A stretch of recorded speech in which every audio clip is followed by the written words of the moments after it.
been known for their up until World War II, they were seen as the only way to produce large aircraft. Post-war aviation, however, found little room for these leviathans. The future lay in faster, more efficient land planes. Nevertheless, a few designers refused to give way to progress. Just when the aviation world had forsaken the large flying boat, three of the biggest ones ever built would make their debut. Two would fade into oblivion. One is still flying today. A champion of flying boats, it is both a living relic and local hero.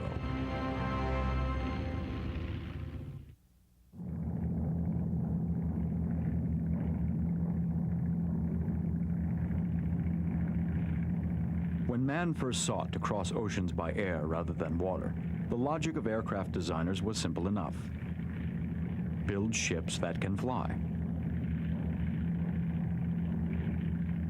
With 75% of the world's surface as a ready-made runway, the giant flying boat was not only logical, but practical. And it would dominate aviation for the next 5 decades of powered flight.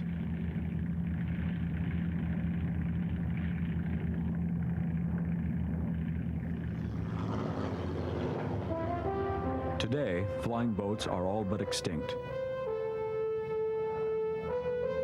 The smaller float plane is but a distant reflection.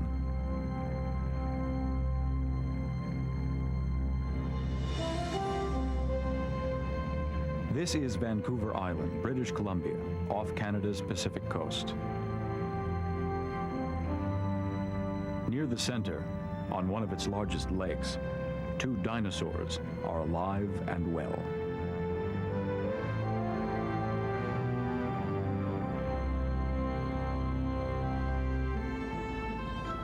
These are the largest operational flying boats in existence.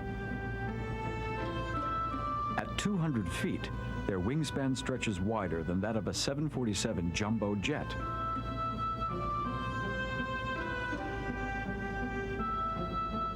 Built over 50 years ago for the United States Navy, the Martin Mars was originally conceived as a long-range patrol bomber. Today, its enormous hull carries a bomb load not of armaments, but water, 30 tons, and the enemy, forest fires.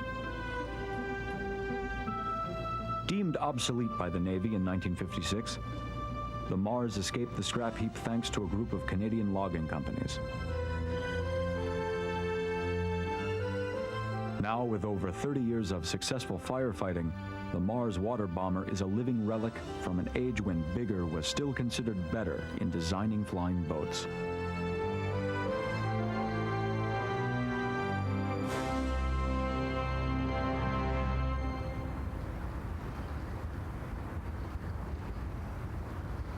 The first JRM Mars made its debut in July of 1945.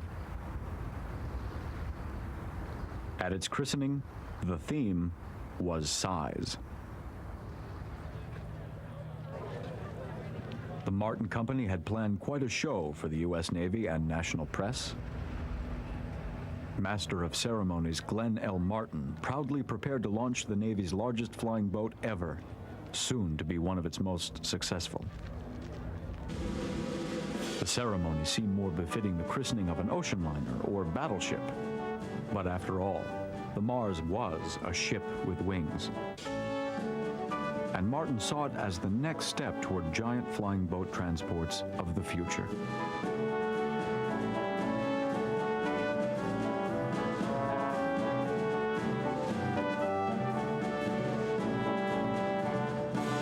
Aviation pioneer and avid proponent of flying boats, Martin had introduced the famous China Clipper here 10 years earlier. Now he enjoyed introducing the first of 20 JRMs ordered by the Navy, whose confidence was based on the wartime success of the prototype seen here joining the ceremony.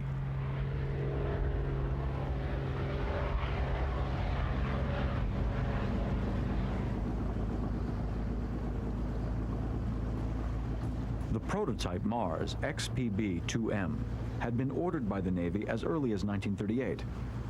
It took 3 years to complete before it was finally launched at Middle River, Maryland.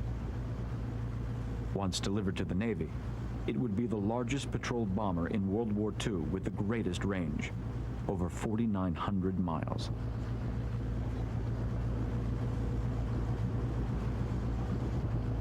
Its giant 200-foot wing held 4 Wright Cyclone engines, each generating 2,200 horsepower. For the next month, engine and system tests were conducted until the XPB-2M was ready for flight tests. But while still restricted to taxi tests, the Mars program suffered an unfortunate setback. On December 5, 1941, during engine tests, the No. 3 propeller refused to go into reverse.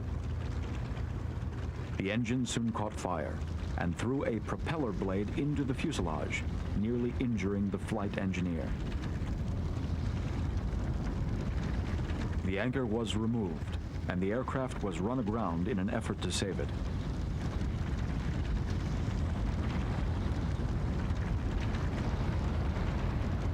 Before the fire could be extinguished, the No. 3 engine burned completely out of its mounts and fell to the ground. The fire was eventually put out, but the wing and engine nacelle suffered considerable damage, and the errant propeller had left a huge gash in the fuselage. But the crew had not lost the aircraft. Walking the wing from tip to tip, the engineers worked to unbeach the Leviathan from the river shore. In less than 30 days, repairs would be completed, and the Mars would be back for final testing.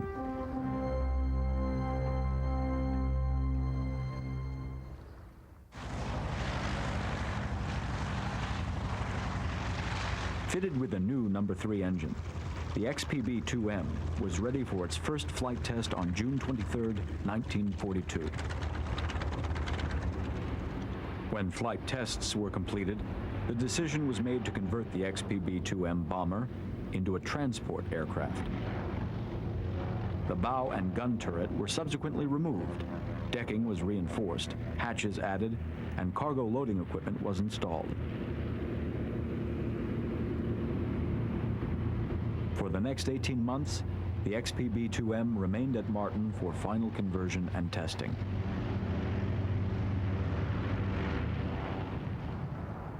The Navy finally received its giant transport at Patuxent River, Maryland, on November 27, 1943. On temporary assignment there with the Naval Air Transport Service, the Old Lady, as she was affectionately dubbed, would make a record-breaking flight between Pax River and Natal, Brazil, a distance of 4,375 miles with a payload of 13,000 pounds. Just the start of many record-breaking flights for the Mars aircraft. By January of 1944, priority cargo was needed more than ever to supply the Allied island hopping campaign in the Pacific. As the Japanese were placed on the defensive, the Old Lady was used extensively between Alameda, California and Hawaii, the longest overwater air route in the world. From there, other naval air transport aircraft continued the journey flying supplies into forward areas for the great push against Japan. Because of its huge weight-carrying capability, the Old Lady became an indispensable addition to the war in the Pacific.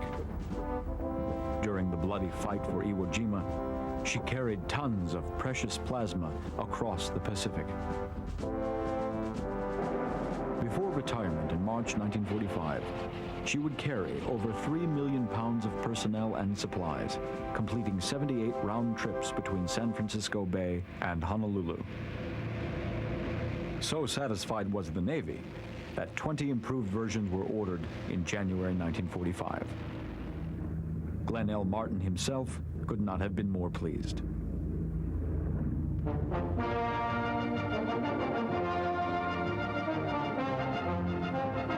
The Mars Mars flying boat. Wing spread 200 feet. Height almost 45 feet. Largest yet in operation. At Baltimore, the first of a fleet of 20, the Hawaii Mars is ready for flight. 19 others, named after Pacific Islands, will join her in the Naval Air Transport Service.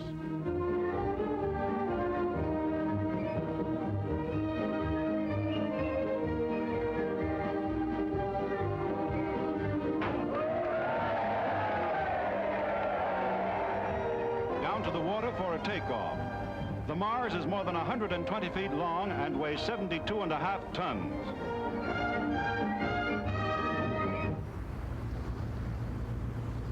Martin got the publicity he wanted and made sure the Navy got what it wanted. Designated the JRM-1, the Hawaii Mars was built as a cargo transport from the start, unlike the prototype. Greater cargo space, larger hatches, and a huge cargo hoist mounted underneath the wing were incorporated. A single vertical stabilizer and rudder that replaced the old lady's twin tail fins, however, was the most noticeable difference. Stronger engines and increased fuel storage promised greater range and lifting capacity.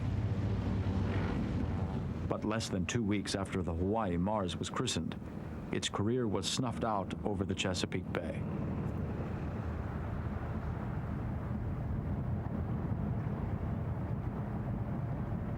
The giant aircraft was lost on August 5, 1945, during an attempted landing.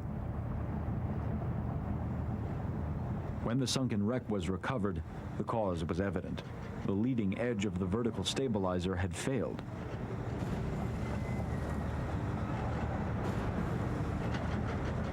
The crew salvaged the twisted body, but damage was such that plans to rebuild the Hawaii Mars were abandoned. Instead, it was disposed of for scrap.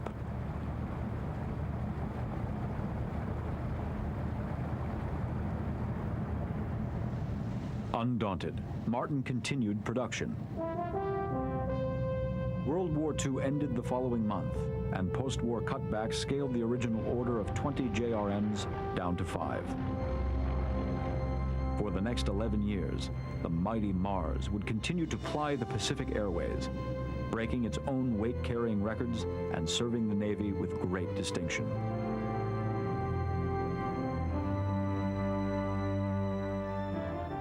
Glenn L. Martin had found a happy customer in the U.S. Navy, but he had no intention of stopping there.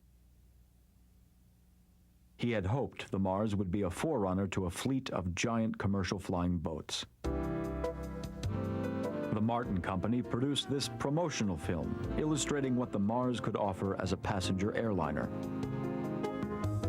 Hearkening to the glory days of the Pan Am Clippers, each sketch featured images of plush accommodations. Sitting areas, a saloon, washrooms, and a lounge. For Martin, the age of the commercial flying boat was just beginning.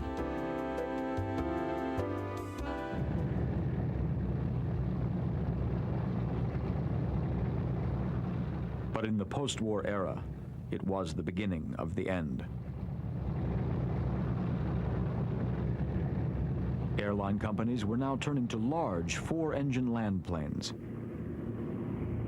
Even Pan American Airways, champion of the Clipper flying boats, had given up on water-based aircraft. The future lay in fixed airstrips and large airports. Huge airfields that were built during the war now made traveling more convenient, and cities without suitable water facilities could now be linked to overseas air travel. Passengers still enjoyed the pleasantries introduced by the great Clippers, but the days of touching down on a water runway were fading fast.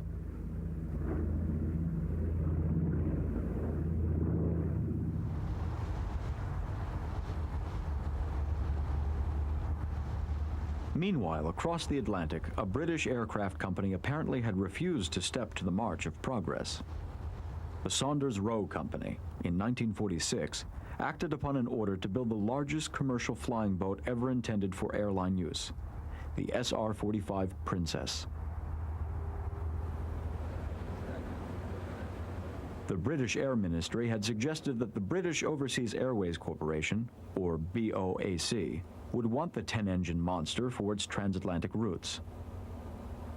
The nationalized company BOAC, however, did not share the government's enthusiasm. Nevertheless, Saunders-Roe started on 3 prototypes at their plant in Cowes, Isle of Wight, despite BOAC's lack of commitment to the Air Ministry. The next 6 years of development, construction, and testing would be plagued by delays, miscalculation, and, in no small measure, wishful thinking.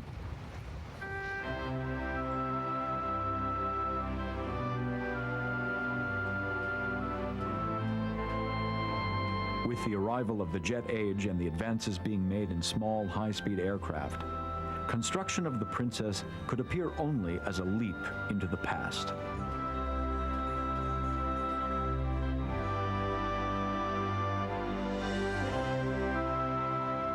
Despite appearances, however, the Princess would incorporate some advanced concepts.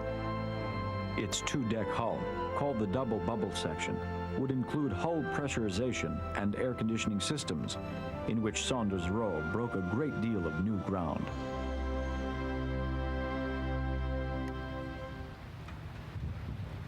Another advanced addition to this giant was the gas turbine engine, whose development, at the time, was still in its infancy. But the higher power-weight ratio compared to the traditional piston-driven engine had encouraged Saunders-Roe to persevere in this mammoth undertaking. The Bristol Proteus II propeller turbine was finally selected. 4 contra-rotating pairs and 2 single outboard engines, for a total of 10 units, were installed. Unfortunately, this underdeveloped engine would become the major source of delay and problems in final testing.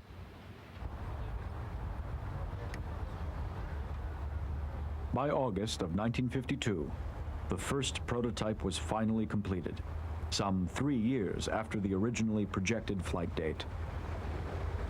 The Princess was enormous. Its hull measured 148 feet long, height 55 feet, wingspan 219.5 feet, nearly 20 feet wider and 10 feet taller than the Mars. Launching was scheduled at Cowes for August 19th, but due to a strong northeast wind, it was postponed. 2 days later, just after midnight, the Princess was finally lowered into the water. Its dependence on suitable sea conditions only underscored one of the drawbacks of flying boats.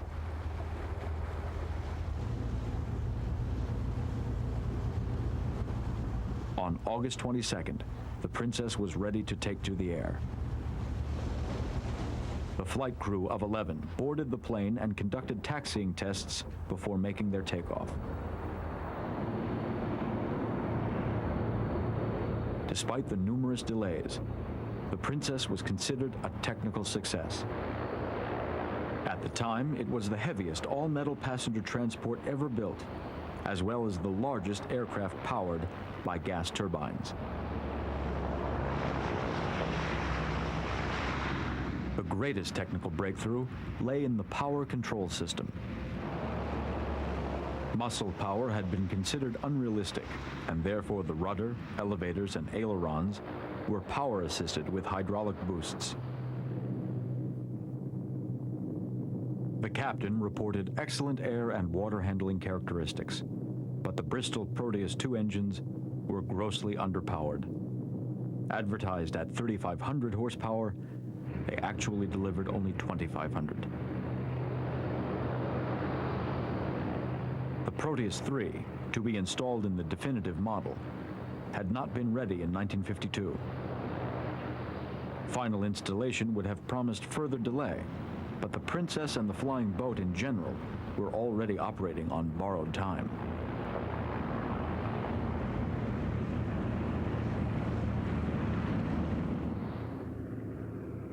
On September 2nd, the Princess made its public debut at the Farnborough Air Show. There was no doubt that the giant flying boat impressed the crowd. Those impressions, however, were almost dreadfully altered.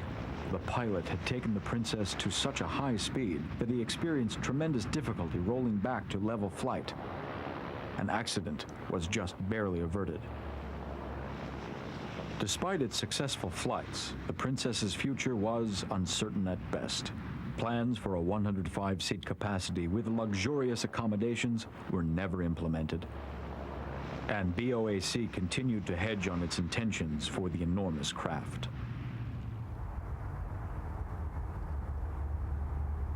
As early as February 1951, it had been unofficially announced that the third prototype would be scrapped to save money. And in March, it was suggested that the Princess be used by the Royal Air Force for troop transport, again indicating BOAC's lack of interest. This plan, too, was met with lukewarm support. The Princess made its final public appearance in September 1953 in a new finish of blue, yellow, and white livery. The entire Princess program ceased in June the following year.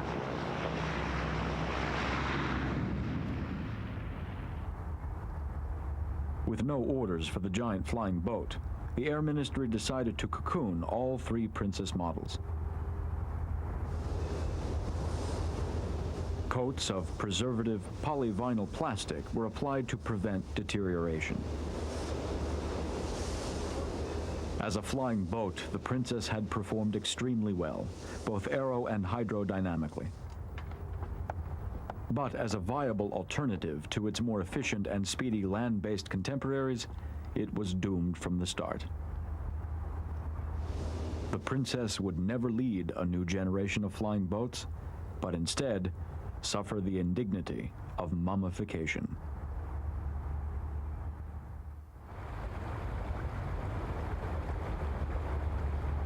Until 1965, all three Princess models remained in a dormant state. But that year, workmen began dismantling the second and third prototypes for intended use by NASA in the United States as a transport vehicle for the Saturn V. This was the famous rocket booster that would launch the first manned satellite to orbit the moon.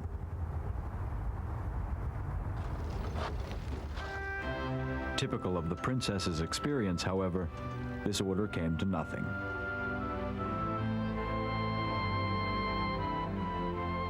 With the second and third models scrapped, the only Princess ever to fly was coaxed into the water and towed to a wrecker's yard in Southampton in April 1967.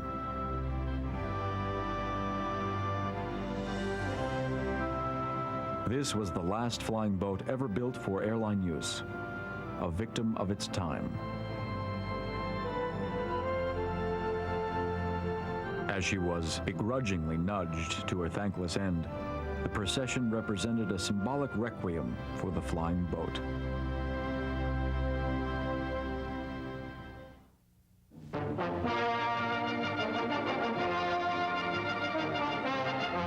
The huge fuselage for the world's largest aircraft leaves its hangar in California to begin the 24-mile overland journey to the shores of the Pacific Ocean. One wing alone measures 165 feet, and the huge seaplane, when completed, will be powered by 8 3,000-horsepower engines. En route to a special graving dock, linesmen cut wires and shift poles to provide clearance for the huge plane.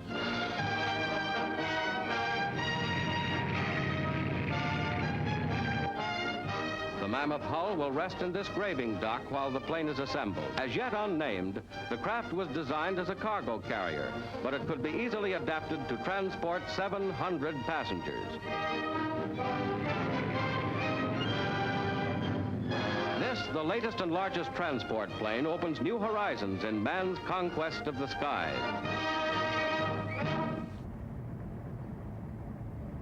The H-4 Hercules, more commonly known as the Spruce Goose. It was a giant among giants, the largest aircraft ever built. Its short but fascinating story is matched only by its eccentric designer. Howard Hughes, oil millionaire, movie producer, and breaker of aviation records in the 1930s and 40s. It was Hughes' unyielding determination and aeronautical expertise that carried the project through to completion despite the many obstacles along the way.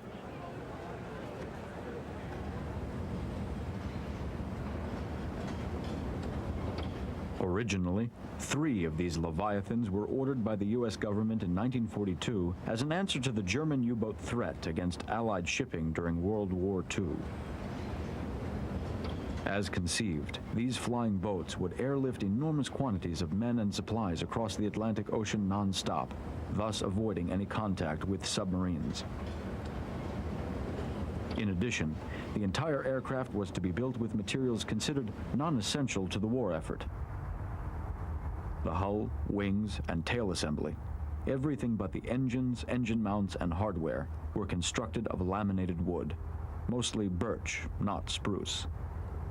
But by 1944, the first aircraft had not yet been completed, although much of the original $18 million allocated had been spent.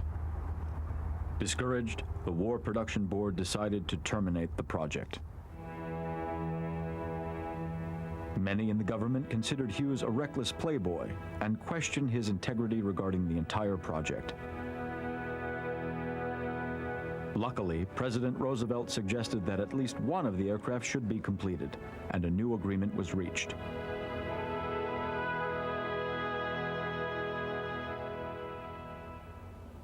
Hughes forged ahead, though he was close to a nervous breakdown.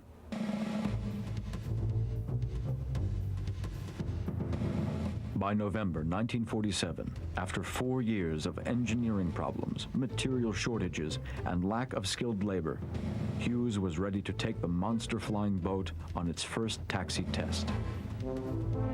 Hughes' critics had been relentless. In July, Senate subcommittee hearings had been held to determine if he had improperly influenced government officials in gaining war contracts. Hughes vehemently defended the project before members of Congress, rebuking those that claimed he had built an airplane that could never fly.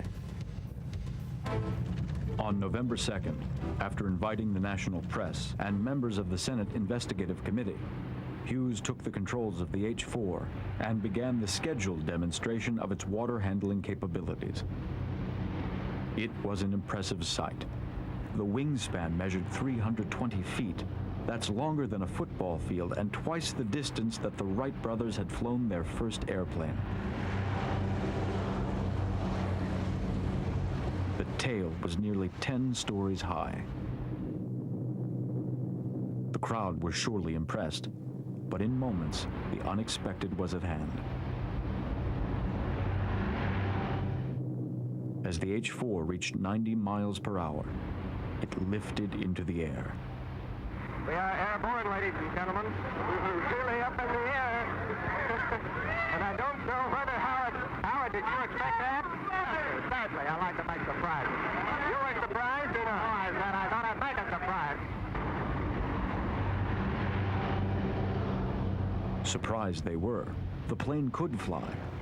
But this would be its only flight, just 1 mile. Hughes felt vindicated nonetheless. Whether or not he had planned the flight is still a mystery, as is why the aircraft was never flown again. The Hughes flying boat rests in dry dock to this day, and still remains as much a curiosity as its enigmatic creator.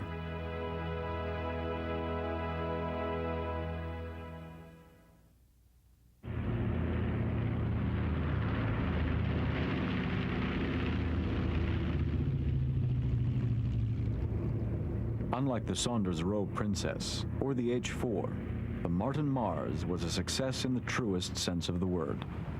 In its 15 years with the U.S. Navy, including the old lady's wartime service, the Mars logged more than 87,000 accident-free flight hours, flying over 200,000 passengers, a total of almost 12 million miles.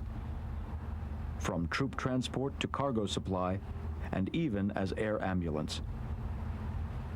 One of its most unusual rescue missions was Operation Hayride.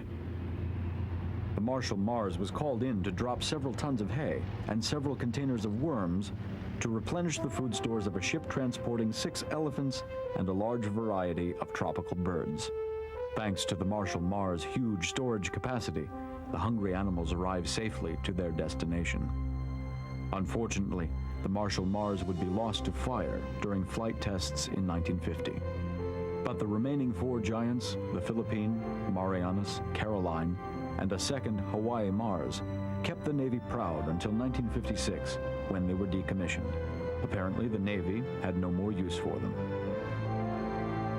But someone else would.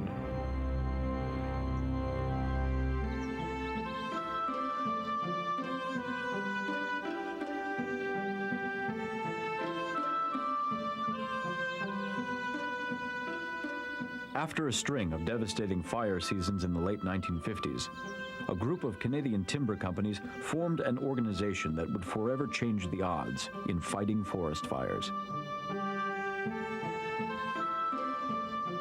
Forest Industries Flying Tankers. FIFT owes over 30 years of successful firefighting to a 50-year-old giant.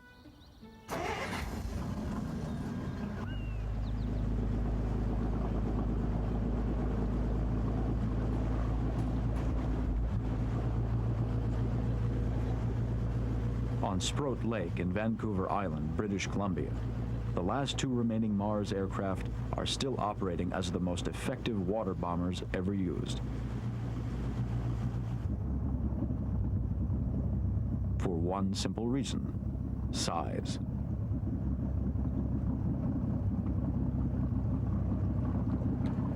After FIFT purchased the remaining 4 Mars in 1959, each was modified to hold a 6,000-gallon plywood water tank with release doors in either the bottom or sides of the hull.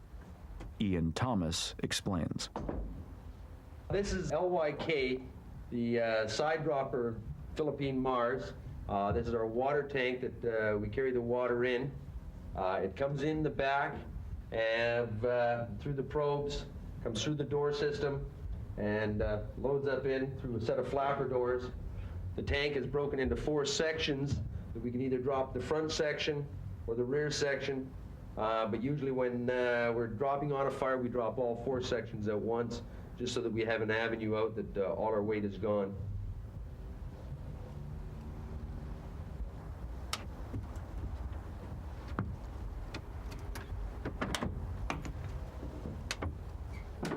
In their second life as water bombers, the Mars have once again led a career of outstanding performance. Up to 40 fires have been snuffed out each year. Within 10 minutes, the Mars can be in the air and make a 6,000-gallon drop every 15 minutes. That's 30 tons of water per drop. The fire missions, however, are often few and far between. Some would say the greatest challenge to operating these old workhorses is the maintenance. Every morning, the flight crews run a thorough check on each aircraft so that they're ready to go when the fire bell sounds.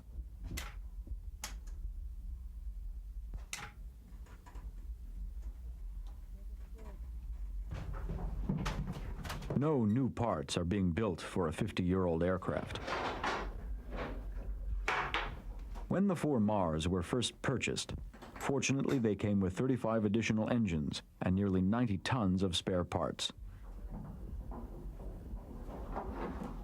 But 30-plus years of operation makes no supply seem unlimited.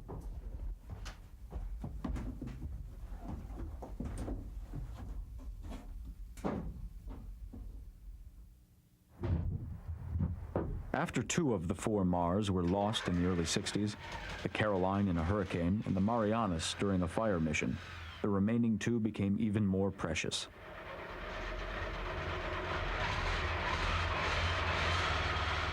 Especially to the crew who takes care of them. Ian Thomas. Well, I was originally born and raised here in Port Alberni, and these aircraft were on the lake as I grew up, and seeing them, I kind of always wanted to sort of get around aircraft and had it as a hobby. For an enthusiast, the Martin Mars is a unique aircraft, and this job is certainly one of a kind. It changes every day, that every day you're not doing the same thing, that we're not fighting a fire, we're doing maintenance of one sort or the other. It's routine, and yet the place and the airplanes are part of you.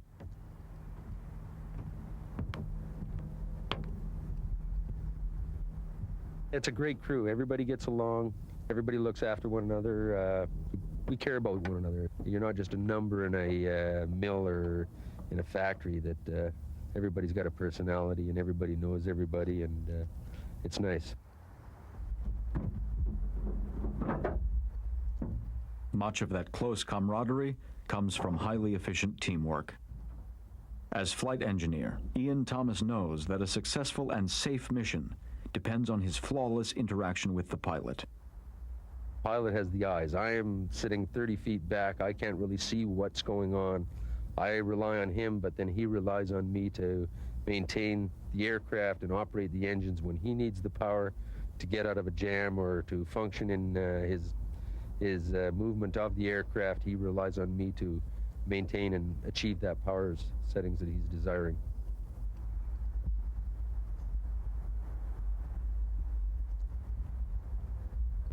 To become a pilot is no small task. Applicants must have no less than 7,000 hours of flying time, specifically in water-based aircraft on the British Columbia coast. Chief pilot Jack Waddington remembers the first time flying the giant Mars. The first time that I recall flying the aircraft, I know I was in great awe of it. Somewhat intimidated. It's very slow to respond, both power-wise and on the controls. The first time you take control of the aircraft, you kind of say to yourself, my Lord, what have I got a hold of here? But it comes around after a while. It's very much, I would have to say, the ultimate flying boat. It's the largest operational flying boat there is, and there's nothing you can compare with it. Pilot Reg Young. I enjoyed flying the aircraft right from the start. I really enjoyed it. I mean, I couldn't seem to get enough of it. On my first flight, I took the controls and did a complete takeoff and landing, and it was super. Like every pilot, you see a new aircraft, you want to fly it. When I saw the Mars, I was hooked. I mean, I had to fly it.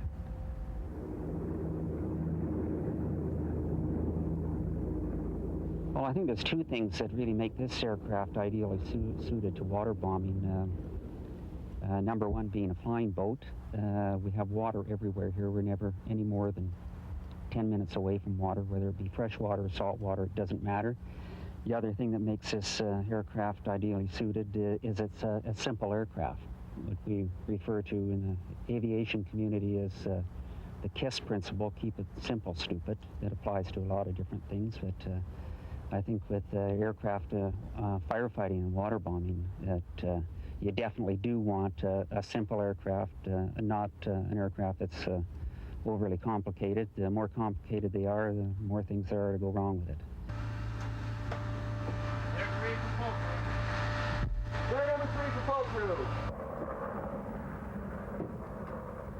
Well, it's kind of a neat airplane to fly.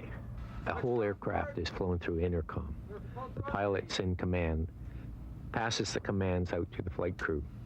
And the main commands are between the pilot and the flight engineer sitting on the flight panel 30 feet behind you. Clear for.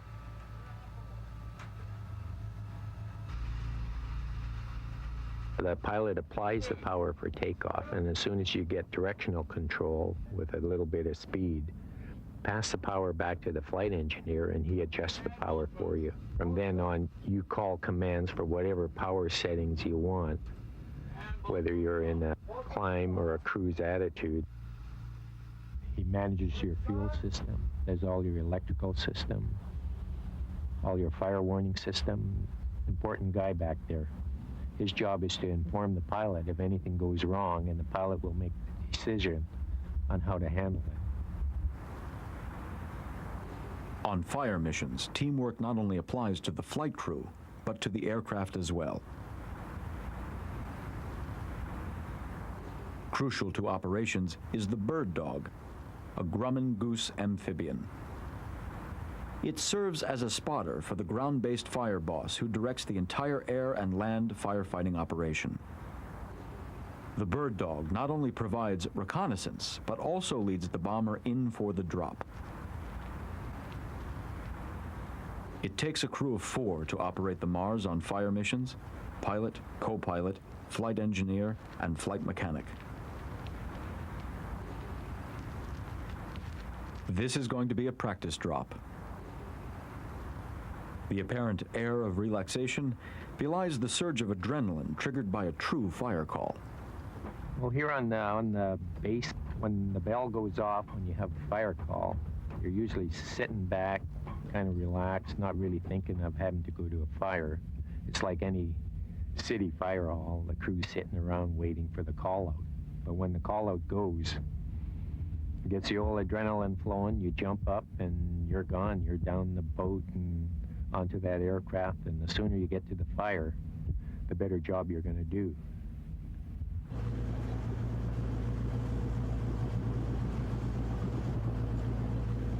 FIFT's 4 pilots are the only 4 men in the world certified to fly these aircraft. They've been called the world's most exclusive club of airline pilots. But to Jack Waddington, flying the Mars is just another job. Well, it's all very second nature to us now. It's, I consider it, I've been trained to do the job, and it's just like anyone that's been trained to do a job. You're trained to do it, and it becomes second nature to you after a while. It's just like getting in a car and driving it.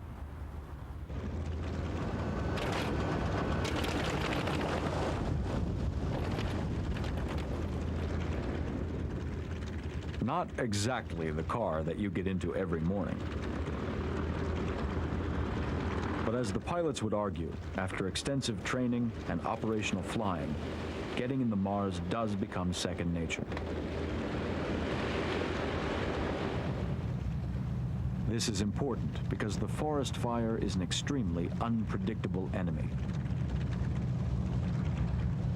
The Mars was not designed to maneuver through rugged terrain at treetop levels while attacking a deceptive enemy. This became horribly evident in 1961 when the pilot of the Marianas Mars attacked a fire uphill. Upon a steep turn away from the mountain, the port wing clipped the trees, and the aircraft cartwheeled into the mountainside, killing the entire crew.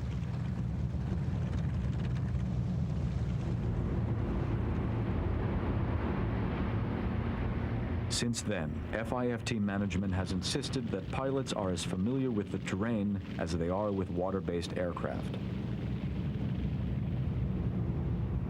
That is the first requirement. The second is teamwork.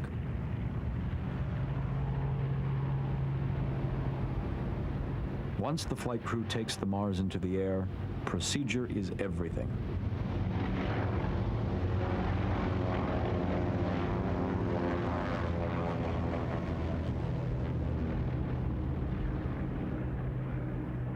Every step of operation is planned out. There are no last-minute changes or actions based on whim. Too much is at risk for the aircraft and especially for the crew. 30-odd years of perfecting that procedure has saved millions of dollars worth of timber. But in penetrating the remote areas of the island, following procedure demands a great degree of skill. Well, the forest industry has changed. Now all the lowlands are logged off. The logging has moved into the mountainous country. So naturally the fires are in that area created by operations. And we're going more into the mountainous terrain, valleys, block canyons, and it calls for a lot more skill and types of flying to get in there to get at the target, which is the fire. This is an old fire site that got out of control before the Mars was finally called in. Well, the old technique was they used to wait till the fire got completely out of control. They tried to fight it with small helicopters. Then they would call us in there, and I mean, the thing was burning everywhere. Open flame, 20, 30 feet in the air. We'd come in there, and in an hour, it was out. Now, when we get some type of fire in any of the logging operations, They call us out, we're in there and we put it out. I mean, our whole drop pattern, 2 to 3 acres, covers the fire. And we have it out in an hour. So the idea is initial attack, get on the fire as soon as possible and get it out. Filling the 6,000-gallon water tank takes about 40 seconds. At 80 miles per hour, the Mars skims the lake's surface, forcing the water into 2 probes, looking like enormous ice cream scoops that extend aft of the step. It's not as difficult as it sounds. Scooping the load is really no big, heavy problem. You fly it the same as any other aircraft. You always pick up into wind. But once you get the aircraft airborne, then you're just a heavy, slow-flying aircraft that's slow to maneuver. You need lots of room to get your speed up, to climb out. It's 10 times slower than when you're empty. I mean, I've had it so that I'm sitting there with my left wing down, crank full aileron over to bring it up. I mean, cranked right over. Nothing happens for seconds and seconds. You can eat up a mile of airspace before the thing finally starts to move, and then when it does move, it just comes up slow, and it's heavy. There's no boost on the aileron. You have to have a plan to fly the airplane on operations. You just don't come around the corner and everything happens unexpected. Your bird dog's there before you, tells you what to expect, so you're all set up. It's up for the pilot to maneuver the aircraft on final to the proper drop height and let the load grow just by eyeballing what's happening outside relative to your speed. 30 tons of water laced with foam concentrate to ensure deep saturation comes crashing down like a thunder shower. But rarely is one pass enough. A bad fire can require a crew to make 25 drops per sortie, 2 sorties a day, and there's no room for error. You're fighting the air currents, the weight of the aircraft, smoke, and mountainous areas. That's the hazards of this type of flying. But the fires get put out. In over 30 years, the Mars have not yet let a fire get away from them. Without them, it would take ground firefighting crews a week to snuff out a remote fire, if they could even get to it.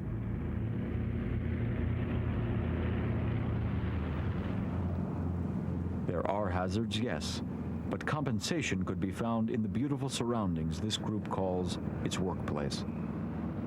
An appeal that seaplanes have always had over land planes. Perhaps the greatest appeal of seaplanes is found in the places they take you. Well, flying this aircraft and any seaplane application, every runway is different. You're always going to different places, different water conditions. I think that's probably what got me into the seaplane flying business in the first place. Somewhat now, gosh, I guess 30 years now. And as for flying boats, the Mars is the granddaddy of them all. Not a bad combination. These 2 aircraft, probably the last of the flying boats you'll ever see. I don't think you'll ever see them again. It's going to be a sad day, I think, when they eventually do go. We're trying to keep them going just as long as we possibly can. We're not abusing them. We have great respect for them. It's definitely an era gone by, but we still got 2 of them flying here, and they're doing one hell of a good job.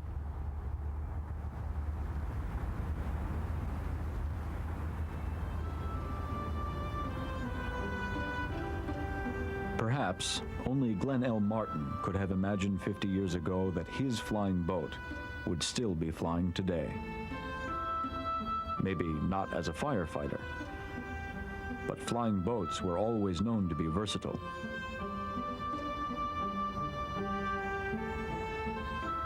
The Mars survived a time in which aviation saw the magnitude of flying boats as a liability. Today, that has become its greatest asset. But the Hawaii and Philippine Mars are more than just remarkable aircraft, especially to the crew. they're just a part of you, that it becomes your sort of baby, that you look after it and you maintain it, and